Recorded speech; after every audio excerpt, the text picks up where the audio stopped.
আজকে 17 তারিখ 12 মাস 2024 মঙ্গলবার কাঞ্চনপুর পার্টি আইপিএফটি ডিভিশন কমিটির উদ্যোগে আগামী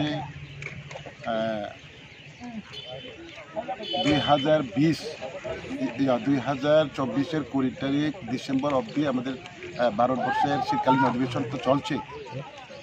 তো এখনো পর্যন্ত আমাদের ত্রিপুরার যে টিটিসি বা টেরিটোরিয়াল কাউন্সিল, যেটা ত্রিপুরা বিধানসভায় বিল পাস করে পার্লামেন্টারি স্ট্যান্ডিং কমিটিতে আছে, বা 120 ফিট অ্যামেন্ডমেন্ট বিল, সেটা এখনও পাস হয়নি। সেটা দিকে দৃষ্টি রেখে এবং আগামী ভিলেজ কমিটি নির্বাচনকে সামনে রেখে আমাদের কাঞ্চনপুর পার্টি আইপিএফটির শক্তির পরীক্ষা আজকে মূল উদ্দেশ্য।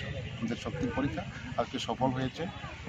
বিভিন্ন প্রান্ত থেকে আজকে আরও 2-3 দিন পরে তো ক্রিসমাস এবং বিভিন্ন খ্রিস্টান মেজরিটি আছে আমাদের এই সমস্ত এলাকায়। তবু আমরা সবাই আজকে একত্রিত হয়ে আমাদের এই আজকের জনসভা সফল করতে পেরেছি।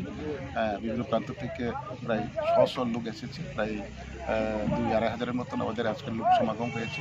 আমরা ভালো আলোচনা করেছি এবং আমাদের আওয়াজ ভারত সরকার অবশ্যই আমাদের আওয়াজ শুনবে এবং আমাদের যে পেন্ডিংগুলো কাজ আছে সেটি অতি সত্ত্বর সেটা বাস্তবায়ন করবে। আমরা আমাদের তরফ থেকে, আমাদের পার্টির তরফ থেকে সেদিন প্রেস মিটেও আমরা বলেছি যে মাননীয় হোম মিনিস্টার আমাদের রাজ্যে আছে, আমাদের আওয়াজ উনিও যাতে শুনে ওনারা যাতে বিবেচনা করে তাড়াতাড়ি সেদিকে দৃষ্টি রেখে আইপিএফটির সারা ত্রিপুরা রাজ্যে আমাদের প্রোগ্রাম আছে। সারা রাজ্যের সাথে আজকে কাঞ্চনপুর বিভাগীয় কমিটির উদ্যোগে আমাদের কাঞ্চনপুর সাততলাতে জনসভা বা র্যালি হয়েছে।